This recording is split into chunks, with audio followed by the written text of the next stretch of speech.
Hey everyone, कैसे हो आप सब? आई होप आप सब बहुत ज़्यादा अच्छे होंगे और अपनी प्रिपरेशन बहुत अच्छे से कर रहे होंगे। तो गाइज़, अब टाइम आ चुका है हमें मॉक्स लगाने का, प्रैक्टिस करने का। मॉक्स तो बहुत पहले से आई, मैंने कहा था आपको कि आपको प्रैक्टिस करनी है, बट अभी मॉक्स लगाना ये और रिवीजन करना बहुत ज़्यादा इंपॉर्टेंट है। और जो मैंने आपको इंपॉर्टेंट टॉपिक्स बताए, सीक्वेंस बताए, उन सारी वीडियोज़ को देख लेना। इंपॉर्टेंट इंपॉर्टेंट टॉपिक्स हैं जो अभी एनालाइज़ करके जो पहले की शिफ्ट्स में आ चुके हैं, वो एनालाइज़ करके मैंने बनाया है, तो उसे तुम फॉलो प्लीज़ ज़रूर कर लेना। तो इसमें क्या है, बेसिकली इस पीडीएफ में आप सब देख सकते हो कि यहाँ पे बहुत सारे क्वेश्चंस हैं और मैं बहुत 50 मॉक के क्वेश्चंस लेके आई हूँ आप सबके लिए। ये सारे क्वेश्चंस बिल्कुल एनसीईआरटी हैं, बिल्कुल इनका जो फॉर्मेट तुम देख सकोगे, इनका फॉर्मेट जो है पूरा एनसीईआरटी और सीयूईटी के लेवल का ही है, ठीक है? तो ये सीयूईटी में आने लायक बहुत ज़्यादा है और मैं तुमको इसमें से बताऊँगी भी कौन से क्वेश्चंस जो हैं वो बहुत इम्पोर्टेंट हैं और यहाँ से जो है तुम्हारी शिफ्ट्स में आ भी चुके हैं, ठीक है? चलो फिर स्टार्ट करते हैं, ठीक है? और पूरा क्वेश्चन जैसे मैं बताती हूँ, हर एक मॉक का रूल है, ज़रूर फॉलो करना होता है। तो एक ब्लैंक पेज ले लो, वहाँ पे क्या करना है, अपने जितने भी मैं 50 क्वेश्चंस करवाऊँगी उन सबको आंसर कर लेना। मैं जो आंसर बताऊँगी उसको फिर करेक्ट करना, अगर इनकरेक्ट होगा तो विदाउट चीटिंग इनकरेक्ट कर लेना। और अगर जो इनकरेक्ट होगा वहाँ पे जो भी रॉन्ग तुम्हारा हुआ होगा, सपोज़ सिली मिस्टेक हो सकती है, या तो तुम कोई मिस आउट कर चुके हो एनसीईआरटी की कोई लाइन को, या कोई चीज़ तुम्हें नहीं आई और तुमसे गलत हो गई, तो वहाँ पे मेंशन ज़रूर कर देना।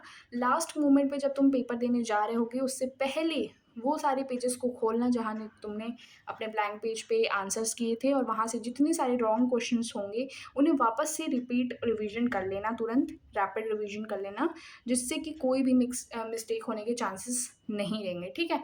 तो ईज़िली सारी चीज़ें हो जाएँगी। तो अभी मैं 50 क्वेश्चंस आप सबको करवाने जा रही हूँ। आई होप आप सबको 50 क्वेश्चंस बहुत अच्छे लगे होंगे। एंड स्टार्ट करते हैं अपना वीडियो, ठीक है? चलो, फर्स्ट क्वेश्चन पे चलें। Okay, this is the first question. आप लोग देख सकते हो, अभी आप ब्लैंक पेज उठाओ, पेन उठाओ और करने शुरू हो जाओ, ठीक है? मैं एक्सप्लेन कर देती हूँ। In a typical angiosperm embryo sac, if the haploid number of chromosomes in the pollen grains 12, तो हैप्लॉइड नंबर पूछा है भाई कि तुम्हारा 12 है, ठीक है? पॉलन ग्रेन का what would be the ploidy of the chromosomes count? PEN means primary endosperm nucleus. देखो, प्लॉइडी सबको पता है कि मैम जो पीईएन की प्लॉइडी होती है वो 3n, यस 3n होती है।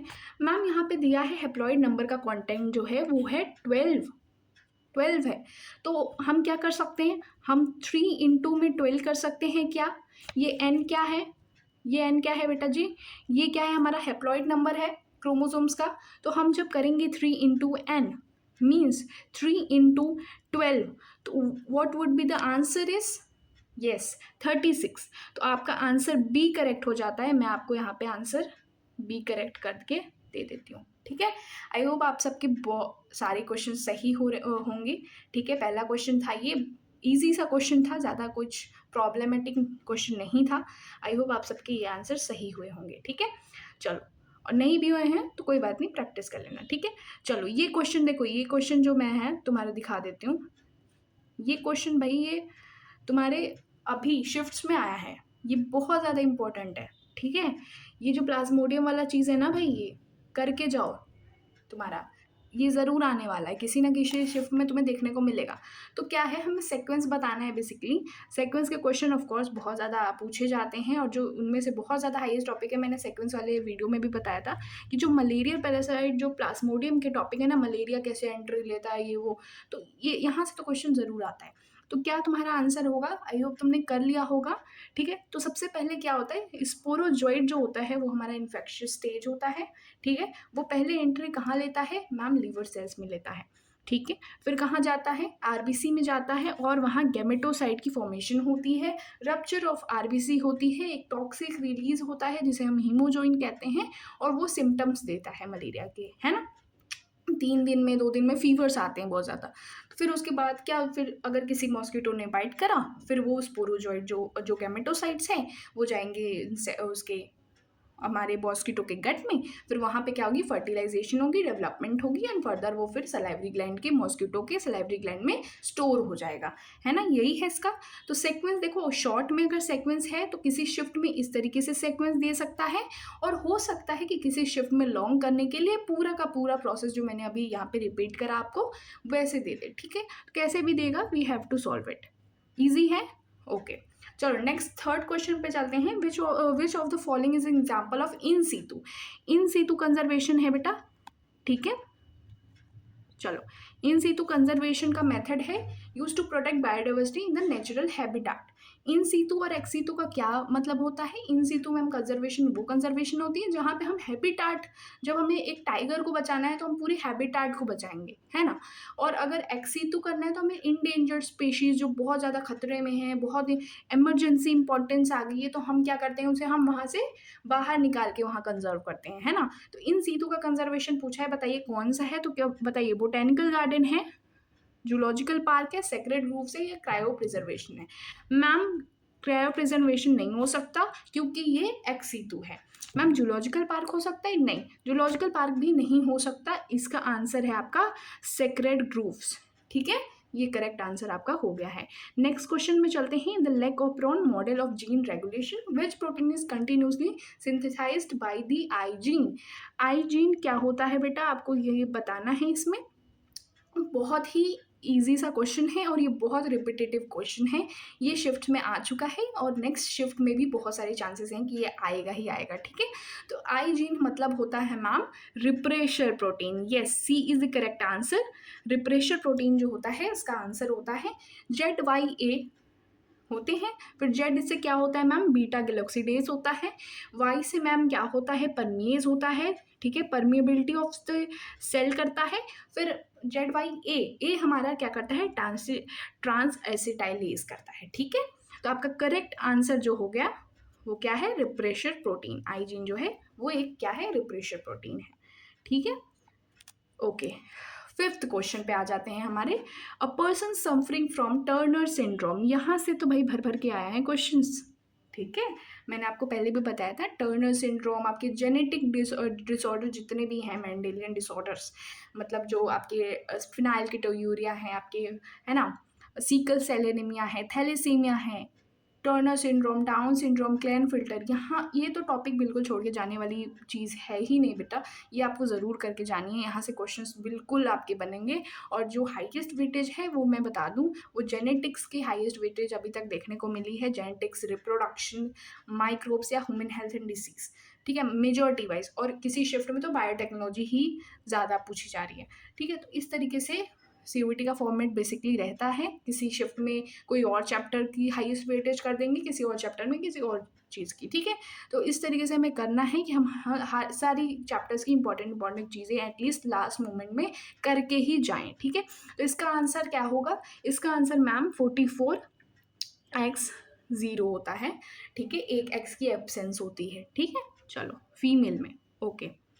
सिक्स का आंसर बताइए। मैच दी फॉलोइंग है बेटा जी, मैच दी फॉलोइंग है मैम। कॉमनसेलिज्म क्या होता है, और म्यूचुअलिज्म क्या होता है, पैरासिटिज्म क्या होता है, और एमेंसिलिज्म क्या होता है, यस बिल्कुल। तो कॉमनसेलिज्म मैम होता है, कॉमनसेलिज्म क्या होता है, orchid was growing on the mango branch, जिससे हमारे ऑर्किड को तो फ़ायदा हो रहा है बट मैंगो को कोई फ़ायदा नहीं होता। क्यों, कॉमनसेलिज्म होता क्या है मैम, एक को फ़ायदा होना चाहिए, एक को कुछ भी नहीं होना चाहिए, ना उसको फ़ायदा हो ना उसको नुकसान हो, अनएफेक्टेड होना चाहिए, ठीक है। बेटा जी ऑर्किड को तो फ़ायदा है, मैंगो को फ़ायदा नहीं है ना, मैंगो ब्रांच को तो कोई फ़ायदा नहीं मिल रहा, तो ये हो गया आपका कॉमनसेलिज्म। म्यूचुअलिज्म क्या होता है मैम, म्यूचुअलिज्म होता है दोनों की आपस में ऐसी रिलेशनशिप, है ना, एक दूसरे को फ़ायदा पहुंचाना, मतलब दोनों को ही फ़ायदा हो रहा है। म्यूचुअलिज्म में क्या होता है बेटा, दोनों को ही फ़ायदा हो रहा है। तो यहाँ से 100% श्योरिटी है मेरे को कि यहाँ से क्वेश्चन ज़रूर ज़रूर ज़रूर पूछे जाएंगे इनके एग्जाम्पल्स में। तो जितने भी एग्जाम्पल्स हैं, चाहे वो sexual reproduction in flowering plant के सिनकार्पस एपोकार्पस के एग्जाम्पल्स हों, चाहे आपकी बायोडाइवर्सिटी एंड कंजर्वेशन के एग्जाम्पल्स हों, चाहे आपके ऑर्गेनिज्म एंड पॉपुलेशन के एग्जाम्पल्स हों। ये ऑर्गेनिज्म एंड पॉपुलेशन का एग्जाम्पल है, है ना जी? तो बिल्कुल आपको एग्ज़ाम्पल्स करके ही जाने हैं, बहुत क्वेश्चन्स आ चुके हैं एग्ज़ाम्पल्स पे, तो ये पूरी श्योरिटी है कि एग्ज़ाम्पल्स के क्वेश्चन्स आएँगे। तो म्यूचुअलिज़्म जैसे मैंने आपको बताया कि मैम दोनों ही जो हैं फ़ायदे में रहते हैं, दोनों को बेनिफिट मिलती है, तो इसमें आपको आपका ऑप्शन हो गया म्यूचुअलिज़्म का सी, माइकोरिज़ा इन अ रूट्स ऑफ हायर प्लांट्स, ठीक है? बिल्कुल। सिटिज़म में क्या होता है मैम? पैरासिटिज़म में मैम होता है, एक को तो फ़ायदा होगा बट एक को तो नुकसान होगा। बिल्कुल, lies on the humans, ticks on the dog, है ना? और हमारे copepods in marine fishes, yes. And next is cuscuta on growing on the hedge plant, yes. B, third का आपका हो जाएगा बी। फिर आते हैं हम एमेंसिलिज्म में। मैम एमेंसिलिज्म में क्या होता है? मैम एमेंसिलिज्म मतलब होता है कि एक को नुकसान हो जाएगा बट एक को कुछ भी नहीं होगा, अनअफेक्टेड हो जाएंगे बिल्कुल ही। तो ये आपका ऑप्शन हो जाएगा डी, ठीक है? तो आपका करेक्ट कौन सा हो जाता है मैम? ए आपका करेक्ट हो जाता है, ठीक है? चलो नेक्स्ट क्वेश्चन पे चलते हैं। Seventh question, which class of enzyme is popularly referred to as molecular scissor? Molecular scissor को तो बेटा आप जानते ही होंगे। मॉलिक्यूलर सीजर बहुत ही फेमस नाम है हमारे बायोटेक्नोलॉजी सेक्शन का। तो ये आपका हो जाता है सिंपल रेस्ट्रिक्शन इंडोन्यूक्लिएज, ठीक है? तो मैं आपको बता दूं यहाँ से क्या इंपॉर्टेंट है, मॉलिक्यूलर सीजर से क्वेश्चन आया है, साथ में लाइगेज से क्वेश्चन आया है, कौन ज्वाइन करता है हमारे स्टिकेंड्स को, डीएनए फ्रेगमेंट्स को कौन ज्वाइन करता है, उजाकी फ्रेगमेंट्स को कौन ज्वाइन करता है, इस तरीके से क्वेश्चन आ सकते हैं। डीएनए लाइगेज पे अभी पहले शिफ्ट में क्वेश्चन आए हैं, ठीक है? चलो next question, question 8, the mechanisms of RNA interference has been successfully exploited to make tobacco plant resistant to which specific parasite? Yes, RNA interference basically हम करते हैं किस पे, किसके लिए करते हैं, क्यों हमें करना पड़ रहा है आरएनए इंटरफेरेंस? हम देखते हैं ना भाई, बायोटेक्नोलॉजी एंड एप्लीकेशन में बहुत इंपॉर्टेंट टॉपिक है भाई, बहुत इंपॉर्टेंट टॉपिक है। इसको छोड़ के जा रहे हो तो बहुत बड़ी गलती कर रहे हो, मेजरली 10 नंबर छोड़ के आ जाओगे एवें। बहुत इजी टॉपिक है, बहुत अच्छा टॉपिक है, और ये आने के 100% चांसेस हैं बिल्कुल, ठीक है? 100% चांसेस है, ओके। तो इसका जो आंसर हो जाता है वो हो जाता है बी, मेलोडिगाइनी इगोंगनेशिया। आई होप आपने 8 क्वेश्चन तक सारे क्वेश्चन सही किए हों, कुछ गलत हो गया है तो कोई बात नहीं, वहाँ रॉन्ग करके वहाँ पे आंसर कर लेना। चलो 9th क्वेश्चन पे आ जाते हैं। 9th क्वेश्चन जल्दी जल्दी करो सब लोग, फिर मैं आपको इसका आंसर बताती हूँ। Hardy-Weinberg equilibrium, if P and Q represent allele frequency, the frequency of heterozygous individual is, yes, बिल्कुल, बिल्कुल, बताइए। पी एंड क्यू रिप्रेजेंट करते हैं एलील की फ्रीक्वेंसीज को, और अगर कोई फ्रीक्वेंसी हेट्रोजाइगस इंडिविजुअल के लिए है तो बताइए हार्डी-वेनबर्ग इक्विलिब्रियम का इक्वेशन क्या होगा? मैम ये बहुत अच्छे तरीके से मेंशन किया गया है हेट्रोजाइगस इंडिविजुअल के लिए, है ना? पूरी एक इक्वेशन दे रखी है बुक में, याद आया? Yes, C is the correct answer, ठीक है? ओके जी, नेक्स्ट क्वेश्चन चलें। 10th क्वेश्चन पे चलते हैं। The acrosome of the human sperm which is essential for penetrating the egg during fertilisation is modified form of the. देखो ये NCERT से थोड़ा सा बाहर का क्वेश्चन है बट ठीक है, कोई बात नहीं, मैं आपको आंसर बता देती हूँ। इसका आंसर होगा Golgi complex. I think Golgi complex जो है मेंशन नहीं है इतनी एनसीईआरटी में, बट इसका आंसर गोल्जी कॉम्प्लेक्स होगा। जो एक्रोसोम है वो मॉडिफाइड फॉर्म है किसका? गोल्जी कॉम्प्लेक्स का, ठीक है? चलो 11th क्वेश्चन पे आते हैं। स्टेटमेंट 1-2 क्वेश्चन बिल्कुल बहुत ज़्यादा ज़रूरी हैं। इन डबल फर्टिलाइजेशन क्या होता है मैम? डबल फर्टिलाइजेशन में 1 मेल गैमेट फ्यूज करता है विद द एग सेल, बिल्कुल करेक्ट, ही तो बिल्कुल सही है, बिल्कुल सही है। The second male gamete fuses with 2 polar nuclei to form the triploid primary endosperm nucleus. Ma'am ये भी बिल्कुल सही है, तो करेक्ट आंसर क्या हो जाता है? बिल्कुल, both statement 1 and 2 are correct, ठीक है? चलो नेक्स्ट क्वेश्चन चलें। The drug heroin commonly called smack. Drug heroin पढ़ा है? बिल्कुल पढ़ा है, ह्यूमन हेल्थ डिसीज में है मैम, ड्रग वाला पोर्शन नहीं छोड़ के जा सकते, बहुत इंपॉर्टेंट है। तो drug heroin commonly called smack is chemically diacetyl morphine which is extracted from the latex of. देखो क्वेश्चन सब कहाँ कहाँ से आए, पीवाईक्यू में क्वेश्चन देखने को मिला था, ये कहाँ से एक्सट्रैक्ट हुआ है, ये वाला क्वेश्चन पूछा था, ठीक है? एक में आया था कि भाई हीरोइन को क्या बोलते हैं? कॉमनली कॉल्ड स्मैक बोलते हैं। एक ये भी आया है डाइएसिटाइल मॉर्फिन करके। एक ही क्वेश्चन से 5 क्वेश्चंस बन रहे हैं, देख रहे हो? 1 2 3 4 एंड 5 ये जो आंसर होने वाला है इसका। एक ही चीज़ से, एक ड्रग के पोर्शन से 5 क्वेश्चंस बने हैं और ये बने हैं, ठीक है? ये आए हैं पीवाईक्यूज़ में। अभी के पहले के शिफ्ट्स में आ चुके हैं। बहुत इंपॉर्टेंट है ड्रग वाला पार्ट। इसका बताइए, जो ड्रग होता है हीरोइन, जिसे हम स्मैक बोलते हैं, ये डाइएसिटाइल मॉर्फिन बेसिकली केमिकली होता है और ये एक्सट्रैक्ट होता है from the latex of cannabis sativa, papaver somniferum, atropa belladonna और erythroxylum coca. Yes, so correct answer is papaver somniferum. ठीक है, चलो। The 13th, which of the following factors of evil quartet is considered the most significant cause driving animals and plants to extinction? बताइए, evil क्वार्टलेट्स 4 तरीके के होते हैं ma'am. बिल्कुल, habitat loss and fragmentation होता है, ओवर एक्सप्लॉयटेशन होता है, एलियन स्पेशीज इन्वेंशन होता है और को एक्सटेंशन होता है। इन चारों में से ऐसा कौन सा मोस्ट सिग्निफिकेंट कॉज है बेटा, जो एनिमल्स और प्लांट्स के एक्सटेंशन के लिए बहुत ज़्यादा रिस्पॉन्सिबल होता है? बताइए, इसका आंसर जो हो गया आपका इविल क्वार्टलेट का, वो है आपका answer yes C, habitat loss and fragmentation. ठीक है, चलो next question. Question 14, during the process of DNA replication the discontinuously synthesised fragments Okazaki fragments are joined by the enzyme, जैसे मैंने अभी आपको जस्ट बताया ही था, देखो मॉक्स में आ ही गए। ठीक है, जो हम डीएनए रेप्लिकेशन में अभी जस्ट मैंने बताया है कि ओजाकी फ्रेगमेंट्स को ज्वाइन करने के लिए पूछ देंगे, है ना, फ्रेगमेंट्स को ज्वाइन ऐसे ही पूछ लेंगे।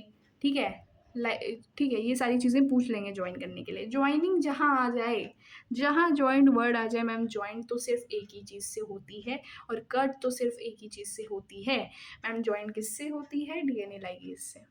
ये क्वेश्चन आया है, ये क्वेश्चन आपके 2026 के CUET में आया है पहले शिफ्ट्स में। जो अभी के शिफ्ट्स पहले हो चुके हैं उसमें डीएनए लाइगेज का क्वेश्चन आया है और ये बहुत इंपॉर्टेंट है। ठीक है, ईजी भी है। ठीक है, what is the primary role of the ORI? Primary role ORI, origin of replication का क्या है? PBR 322 क्लोनिंग वेक्टर पढ़ा है, सेलेक्टिव मार्कर बायोटेक्नोलॉजी के पोर्शन में पढ़ा है, बिल्कुल पढ़ा है मैम। वहाँ पे एक ORI होता है, अगर आप एक डायग्राम देखो, डायग्राम से क्वेश्चन भर भर के आते हैं तो प्लीज़ छोड़ के नहीं जाना। वहाँ से आई थिंक इट्स एक और क्वेश्चन आए थे, लाइक रेस्ट्रिक्शन साइट को लेकर के, एंड वहाँ पे हिंद 2 हिंद 3 ऐसे करके ऑप्शन थे, कौन कौन से रेस्ट्रिक्शन साइट्स होते हैं और कौन से नहीं होते हैं, बेसिकली ऐसे करके क्वेश्चन थे। तो इस तरीके के क्वेश्चन आ रहे हैं, मतलब कि डायग्राम पे क्वेश्चन आ रहे हैं। तो यहाँ पे भी डायग्राम के क्वेश्चन में से एक है, जो ORI प्रेजेंट होती है ना बेटा नीचे, डायग्राम के नीचे साइड में, रोप के बगल में, तो बताइए वो ORI किस लिए होती है मैम? बिल्कुल सिंपल सी चीज़ है, कंट्रोल करने के लिए कॉपी नंबर को, लिंक डीएनए के। ठीक है, कॉपी नंबर कंट्रोल करता है हमारा ओरिजिन ऑफ रेप्लिकेशन, बिल्कुल, ये बिल्कुल करता है। अच्छा, आप मुझे इसी क्वेश्चन से एक और बताइए, जो रोप होता है साइड में ORI के, रोप जो होता है वो किस लिए होता है? कमेंट में इसका आंसर ज़रूर दे दीजिएगा। ठीक है, चलो 16 क्वेश्चन पे चलते हैं। In the commercial production of human insulin using rDNA technology, the A peptide and B peptide are produced separately and linked by, किससे लिंक्ड होती है भाई? डाइसल्फाइड ब्रिजेस से लिंक्ड होती है, easy peasy. Yes. 17th question, which of the following floral characteristics is not typically associated with the wind pollinated anemophilous plant? कौन सा नहीं है? ठीक है, not for wind pollinated. Ma'am wind pollinated में क्या होता है? बिल्कुल मैम, वेल एक्सपोज्ड स्टेमन्स होते हैं, लार्ज फेदरी स्टिग्मा होते हैं, लाइट होने चाहिए पॉलन ग्रेन और नॉन स्टिकी भी होने चाहिए। विंड के लिए यही होना चाहिए, बट नहीं कौन सा होना चाहिए मैम? नेक्टर ऑफ फ्रेगनेंस की क्या ज़रूरत? विंड के लिए नेक्टर ऑफ फ्रेगनेंस की क्या ज़रूरत है मैम?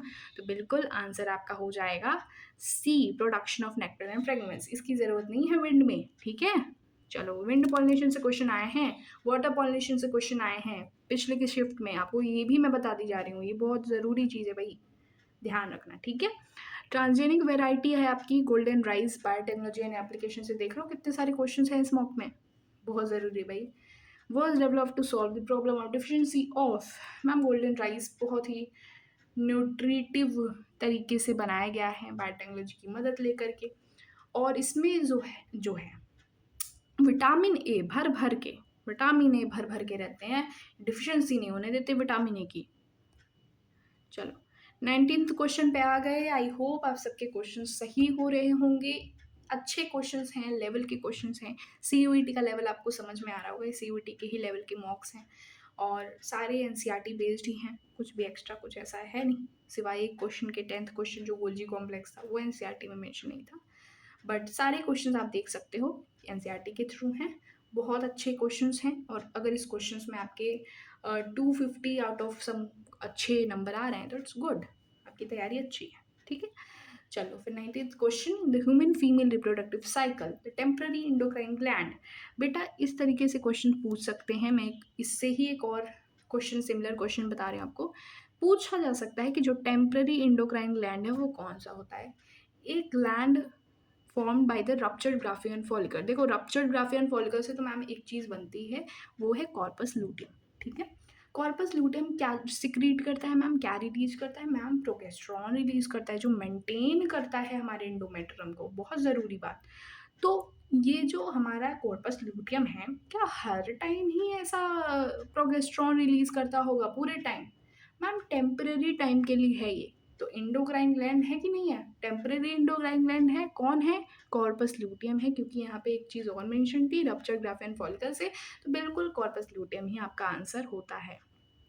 ठीक है, an age 20th question, an age pyramid for a human population that is broader at the base and tapers toward the top represents। देखो broader है बेस पे, बेस वाली पार्ट बहुत ही ब्रॉड है, लेकिन जैसे ही हम ऊपर चलते हैं, टॉप पे जाते हैं, तो टेपर होती है। तो ये क्या है मैम, एक्सपेंडिंग है। ठीक है, चलो next question, question 21, which of the following statement regarding double fertilization in angiosperm is incorrect।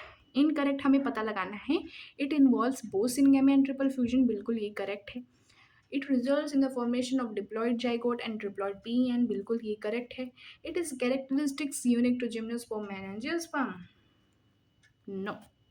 The PEN develops into the endosperm which provide nourishment, बिल्कुल सही। ये गलत हो गया, ठीक है, सी आपका गलत हो गया। चलो next question, question 22, in the process of spermatogenesis which specific sales undergo the first meiotic division. First meiotic division कौन जाता है, फर्स्ट मियोटिक डिवीजन कौन जाता है, स्पर्मेटोजेनेसिस का क्वेश्चन अभी पहले शिफ्ट्स में आ चुके हैं, पूरे चांसेस हैं, 100% चांसेस आने के। ठीक है, फर्स्ट मियोटिक डिवीजन कौन जाता है to form the secondary spermatocyte. Ma'am spermatogonia पहले बनती है, फिर स्पर्मेटोगोनिया से मैम क्या बनता है, मैम प्राइमरी स्पर्मेटोसाइट बनती है। प्राइमरी स्पर्मेटोसाइट में मियोसिस 1 होती है, फिर वो क्या करती है मैम, एक क्या बनाती है, सेकेंडरी स्पर्मेटोसाइट बनाती है, बिल्कुल बनाती है कि नहीं, हाँ जी। तो इसका आंसर क्या होना चाहिए, प्राइमरी स्पर्मेटोसाइट बना होना चाहिए। क्यों, क्योंकि ये फर्स्ट मियोटिक डिवीजन करती है और ये सेकेंडरी स्पर्मेटोसाइट बनाती है। ठीक है, 23 क्वेश्चन पे चलते हैं। Which of the following is a barrier method of contraception that also provide the significant protection against STI. STI के लिए प्रोटेक्शन कौन करता है और बैरियर मेथड कौन है। भाई लिपिलूप क्या बैरियर मेथड है, ना जी मैम, लिपिलूप तो ये दो नॉन मेडिकेटेड आईयूडी है, ये बैरियर थोड़ी ना है मैम। कॉन्डम्स हैं, बिल्कुल हैं। सहेली ओरल पील है मैम, और Multiload 375 it's a copper releasing IUDs. तो इसका आंसर आपके सामने है, बिल्कुल है, कॉन्डम्स आपके करेक्ट आंसर हो गए। 24th पे चलते हैं, if a double standard DNA molecule has 20% और adenine, what will the percentage of cytosine based on the Chargaff rule. देखो इसका इजी तरीका जो है ये है कि मैम ये हमेशा मैं करती हूँ ऐसे पहले, कि जो एडेनिन होता है वो हमारे थाइमीन के इक्वल होता है, क्योंकि चार्जाफ रूल जी ने तो हमें यही बताया था, चार्जाफ जी ने। और जी जो हमेशा होता है वो सी के इक्वल होता है। हमें पूछा किसका है मैम, साइटोसिन का पूछा है, हमें किसका पूछा है, साइटोसिन का पूछा है। एडेनिन 20 है, अगर ये एडेनिन 20 है तो फिर थाइमीन भी 20 होना चाहिए, बिल्कुल। तो 20 अगर ये है तो क्या साइटोसिन 30 होना चाहिए, बिल्कुल 30% होना चाहिए। क्यों, क्यों क्यों 30 होना चाहिए? क्योंकि ma'am 50 is equals to 50, 100। Yes, it's correct answer. Yes. चलो 27th क्वेश्चन पे आ गए हम ना। कहाँ पे थे? नहीं नहीं, सॉरी 24 पे थे। 25 क्वेश्चन पे आ गए हम। The lac operon is considered an inducible operon system because, क्यों क्यों क्यों हम लैक्टोज को, क्यों हम लैक ऑपरॉन को एक इंड्यूसिबल ऑपरॉन सिस्टम कहते हैं? क्यों? क्योंकि it is usually on and needs to be turned off. The repressor protein is always active in the absence of lactose. Yeah, lactose acts on an inducer by binding to the repressor. Yeah, it produces enzyme required for glucose catabolisms. Yes, so correct answer is lactose act as inducer because by binding to the repressor. अगर lactose नहीं bind करेगा repressor से तो वो तो लैकोप्रोन बंद ही रहेगी, खुलेगी ही नहीं, नेगेटिव रेगुलेशन हो रही होगी, है ना। लैक्टोज तो इंड्यूसर है हमारा। चलो, कौन सा ऐसा होमिनिड है जो fire uses fire and cranial capacity उसकी 900 सीसी है? मैथ दी फॉलोइंग इसके आने के चांसेस बहुत हाई हैं, ठीक है। इसके आंसर हैं होमो इरेक्टस, ठीक है। Next question, math the following again 27th question. Okay, gift क्या होता है मैम? गिफ्ट में हम क्या करते हैं? हम ट्रांसफर करते हैं ओवम को into the fallopian tube. Yes, बिल्कुल सही। फिर हम आ जाते हैं अपने जिफ्ट पे। जिफ्ट क्या होता है मैम? ट्रांसफर कर रहे होते हैं अपने जाइगोट को इनटू द फेलोपियन ट्यूब, नाम में ही है जाइगोट इंट्राफेलोपियन ट्रांसफर, ठीक है। फिर हम आईयूआई क्या कर रहे होते हैं? आईयूआई में मैम हम कर रहे होते हैं सीमन की आर्टिफिशियली इंट्रोडक्शन कर रहे होते हैं इन दी यूट्रस, ठीक है। आईयूआई और आईसीएसआई में कंफ्यूजन नहीं होना है हमने को, ठीक है। आईयूटी क्या होती है? आईयूटी होती है मैम एम्ब्रो की ट्रांसफर ऑन द यूट्रस, ठीक है। तो ये आपका करेक्ट आंसर बन जाता है फर्स्ट, ठीक है। चलो, the expression of BT toxin in transgenic BT cotton provides resistance against. बताइए, जो बीटी टॉक्सिन होता है हमारा, जो बीटी टॉक्सिन होता है, जो उसका BT toxin transgenic BT cotton का प्रोवाइड रेसिस्टेंट किसके किसके लिए भाई? एक चीज़ मेंशन है, लेपिडोटेरॉन, कोलेप्टेरॉन और डायप्टेरॉन, बिल्कुल मेंशन है क्या? हाँ जी, LCD, लेपिडोटेरॉन, कोलेप्टेरॉन, डायप्टेरॉन। और इंसेक्ट के लिए, बेसिकली इंसेक्ट्स के लिए ही होता है, इंसेक्टिसाइडल प्रोटीन ही है, बीटी कॉटन बनाता है, बीटी टॉक्सिन रिलीज करता है। तो इसका आंसर हो गया लेपिडोटेरॉन, ठीक है। चलो 29th question. In an ecological food chain, the 10% law of energy transfer between tropic level was proposed by, किसने दी थी? इजी है क्वेश्चन, अच्छा है क्वेश्चन, पूछा जा सकता है बट कम चांसेस है इस क्वेश्चन के, ठीक है। चलो, तो इसका जो है 10% लॉ ऑफ एनर्जी किसने दी थी? जान लो आप सब, रेमंड लिंडमैन ने दी थी, ठीक है, ठीक है। चलो 30th क्वेश्चन पे चले अपने। Okay, the evil quartet, that it's a term used for ecologists to describe the four major causes of population explosion, biodiversity loss, global warming या eutrophications। ये तो बहुत इजी सा क्वेश्चन है, बायोडाइवर्सिटी लॉस। यस, चलो 30 क्वेश्चन हमने और अब कंप्लीट कर लिए हैं। 20 क्वेश्चन, 20 क्वेश्चन अभी और बचे हैं, ठीक है। 30 क्वेश्चंस कंप्लीट कर लिए हैं, सिर्फ 20 क्वेश्चंस और बचे हैं। फिर उसके बाद आपके रिजल्ट्स आप खुद देख सकोगे अपने पेजेस पे। आई होप आप ब्लैंक पेज पे कर रहे होगे, ठीक है। और जो रॉन्ग हुए होंगे, जैसे मैंने आपको बताया, आप वो वैसे कर रहे होगे। चलो, which of the following enzyme is use to join DNA fragments? Use to join DNA fragments by catalysing the formation of phosphodiester bond. Ma'am एक और DNA लाइगेज को लेकर के एक आंसर आ गया है, जॉइन DNA फ्रेगमेंट्स। फिर से DNA लाइगेज, देखो तरीका देख रहे हो, क्वेश्चन चेंज हुए हैं बट आंसर सेम ही है। क्यों? क्योंकि यहाँ पे ज्वाइनिंग लिखी हुई है। 32 क्वेश्चन पे आ गए हम। RNA इंटरफेरेंस, RNA इंटरफेरेंस करते हैं मेलोडिगैनी इंक्रोमिशिया के लिए, नेमाटोड है वो, ठीक है। टेक्निक इन्वॉल्व द साइलेंसिंग हम करते हैं किसकी? mRNA की करते हैं। क्यों? क्यों किससे करते हैं? क्योंकि due to complementary molecule of किसके लिए, किससे करते हैं? एमआरएनए के लिए, को साइलेंट करने के लिए करते हैं with the use of double standard RNA. Okay, next question 33 question, which of the following is a categorized as an autoimmune disease where the body immune system attacks its own cells? Autoimmune disease में ma'am एक ही example दिया है हमारे human health disease में, वो है हमारा rheumatoid arthritis. ठीक है, चलो 34th क्वेश्चन, during the process of sewage treatment the activated sludge refers to. Activated sludge क्या है बेटा जी? Activated sludge ma'am sewage treatment में माइक्रोब का बहुत ही हाई वेटेज वाला टॉपिक है ये। यहाँ से क्वेश्चन भर भर के पूछे जाते हैं, चाहे वो सेक्वेंस हो, चाहे वो वन लाइनर क्वेश्चन हो, चाहे वो मैच द फॉलोइंग है, हम बहुत सारे क्वेश्चन आते हैं। तो वैसा ही एक क्वेश्चन आपके सामने है, एक्टिवेटेड स्लज कौन है बेसिकली मैम? क्या वो सेटल्ड बैक्टीरियल फ्लॉक्स हैं in the secondary settling tanks? बिल्कुल जी, यही आपका करेक्ट आंसर हो जाता है, बाकी पढ़ने की ज़रूरत ही नहीं। क्यों? क्योंकि मैम जो हमारे सेटलिंग टैंक्स में जो फ्लॉक्स बनते हैं, इन्फ्लुएंट बनते हैं, इन्फ्लुएंट को हम वापस से जो साफ इन्फ्लुएंट्स होते हैं उन्हें रिवर में ट्रांसफ़र कर देते हैं, और जो बैक्टीरियल फ्लॉक्स होते हैं जो हमारे सेटलिंग टैंक में सेटल डाउन हो जाते हैं, हम उन्हें वापस से एनारोबिक स्लज डाइजेस्टर में डालते हैं और वहाँ पे हम उसे एनारोबिक के थ्रू यूज़ करके बायोगैस की रिलीज़ करते हैं, और उसको एक्टिवेटेड स्लज कहते हैं। जो फ्लॉक सेटल हो गए थे उसी को हम एक्टिवेटेड स्लज कहते हैं, और वही एनारोबिक स्लज डाइजेस्टर में जाता है। ठीक है, functional unit of nature where the living organism interact among themselves and with the surrounding physical environment is. क्या होगा बताइए इसका आंसर?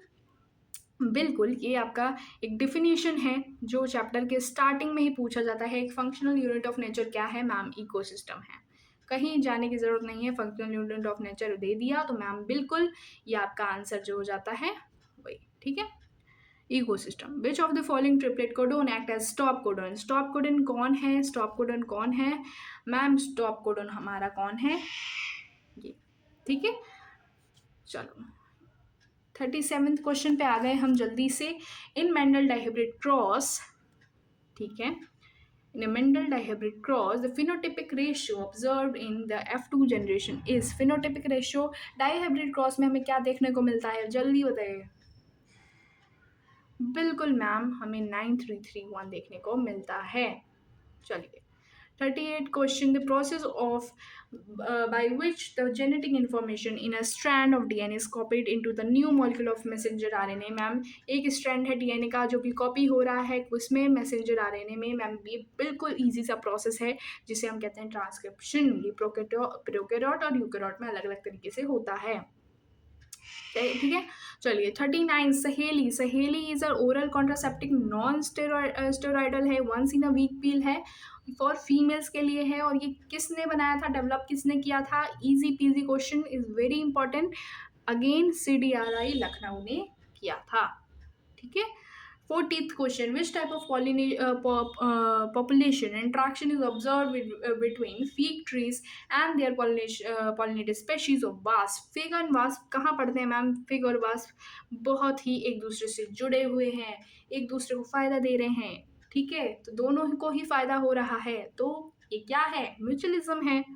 ठीक है, चलो नेक्स्ट क्वेश्चन 41 क्वेश्चन पे आ गए हैं जल्दी से। सिर्फ अब 9 क्वेश्चंस और बचे हैं। ठीक है, 8-9 क्वेश्चंस और बचे हैं, जल्दी से कंप्लीट करते हैं, चेक करते हैं कि कितने मार्क्स बन रहे हैं आप सबके। ठीक है, so PCR is use for the amplifications. Yes of course, PCR क्या है? PCR is use for amplification, बिल्कुल है। At a specific DNA sequence, बिल्कुल। The enzymes Taq polymerase is preferred because it remains active at high temperature।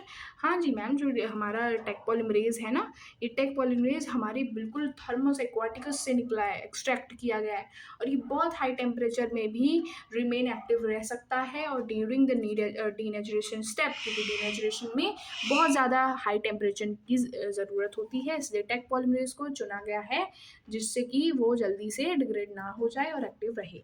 ठीक है, तो दोनों ही statement सही हैं, बिल्कुल सही हैं। तो मैम इसका आंसर ईज़ी सा हो जाता है, both statement 1 and 2 are correct. Okay, 42 question, which of the following biological agent is commonly used as a bio control agent specifically to control butterfly and caterpillars.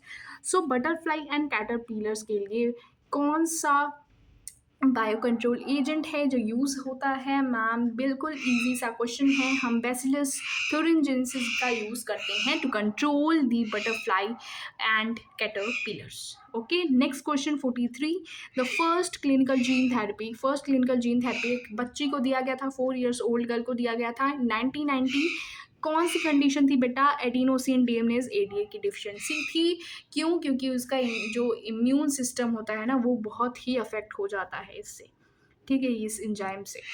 Which of the following, अगर इसकी deficiency हो जाए भाई, ये कहने का मतलब, ठीक है, which of the following conservation strategies is characterised as ex situ conservation.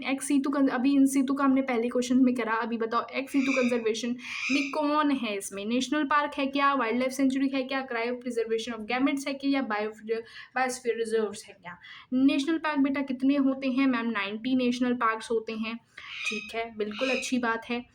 Wild life sanctuaries होती हैं, बायोस्फीयर रिजर्व्स होते हैं। वाइल्ड लाइफ सेंचुरी कितनी होती हैं?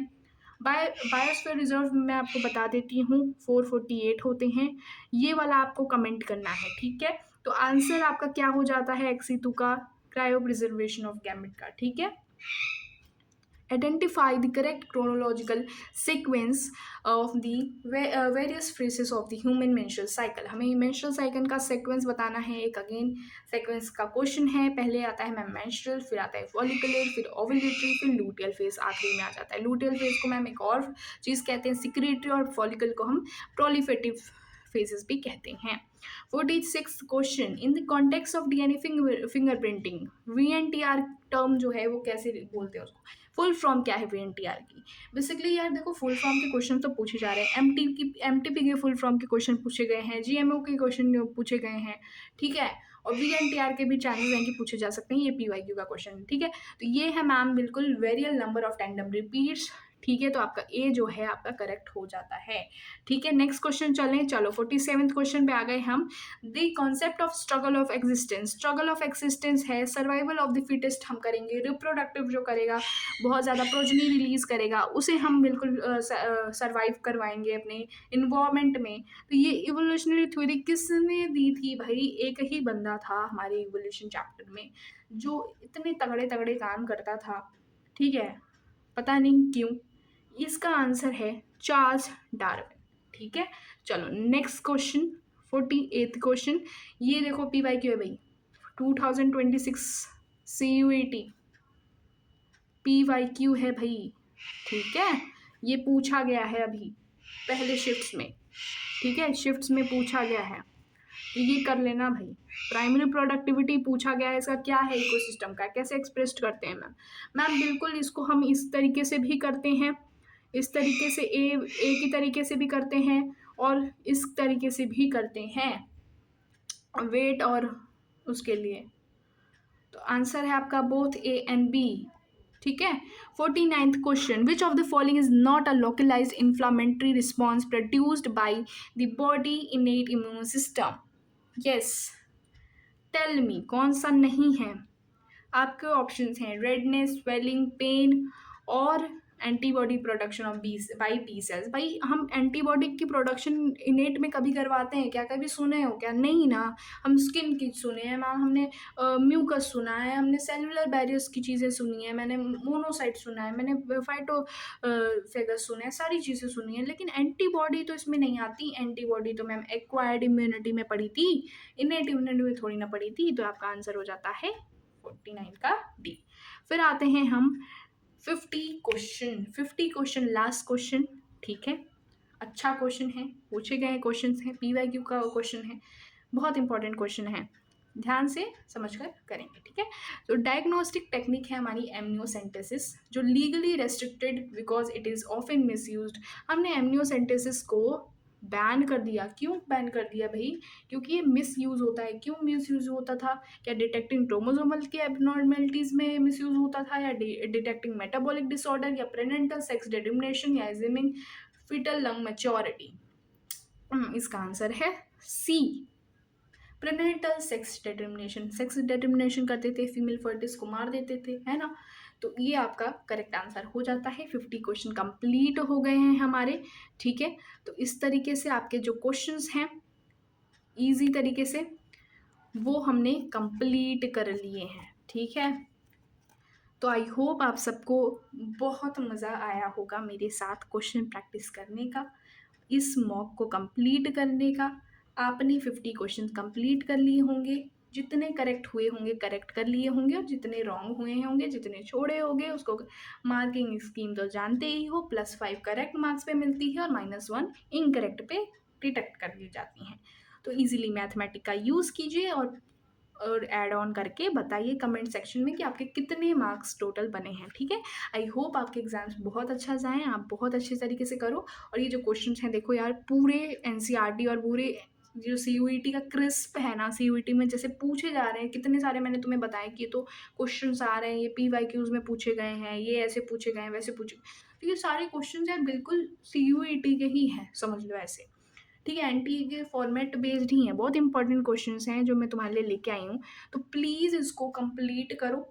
नेक्स्ट मॉक चाहिए अगर, कमेंट सेक्शन प्लीज़ लिख दिया करो, ठीक है? कि नेक्स्ट मॉक चाहिए, तो नेक्स्ट मॉक लेके आऊँगी। और कब-कब है तुम्हारे शिफ्ट्स, ठीक है? कौन से डेट को तुम्हारे एग्ज़ाम है बायोलॉजी के, तुम वो भी मेंशन कर दो। एंड आई होप कि तुम्हें एनएफएसयू ज़रूर मिले, ठीक है? और तुम्हारे एग्ज़ाम्स अच्छे जाएँ। और स्कोर वेल, कट ऑफ की अगर मैं बात करूँ तो कट ऑफ देखो हाई जाने वाला है। मेरे हिसाब से जो कट ऑफ, मेरे हिसाब से जो मैं कह सकती हूँ कि हो सकता है, वो है अप्रॉक्स 230+, ठीक है?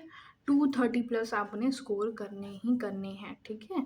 ये मैं जनरल यूआर के लिए बता रही हूँ, ठीक है? जनरल ओबीसी के लिए 1-2 मार्क्स इधर-उधर, तो इस तरीके से तुम्हारे चलने वाले हैं। और अगर एससी एसटी के लिए बात करूँ तो इट्स अप्रॉक्स 210, 2000 सॉरी 210 नंबर हो सकते हैं। बट कुछ कह नहीं सकते ना अभी, अभी तो पहली बार हो रहा है सीयूईटी, तो अभी कुछ कह नहीं सकते क्या कट ऑफ रहने वाला है। बट ठीक है, 230 अच्छा है मार्क्स, ठीक है? और 230 से ज़्यादा लाओगे तो ठीक रहेगा, तुम्हारे एनएफएसयू के चांसेस बहुत हाई रहेंगे। तो इसीलिए तुम्हारे जो मॉक्स थे वो बहुत अच्छे तरीके से कंप्लीट हो गए, तुमने ऐड भी कर लिया होगा, अभी तुम कमेंट भी कर लो जल्दी से। चलो फिर नेक्स्ट वीडियो में मिलते हैं नए मॉक के साथ, नए 50 क्वेश्चंस के साथ, अच्छे क्वेश्चंस के साथ। इसी तरीके से मेहनत कीजिए और एग्ज़ाम्स फोड़ करिए, ठीक है? चलो नेक्स्ट वीडियो में मिलें। ओके, तब तक के लिए गुड लक।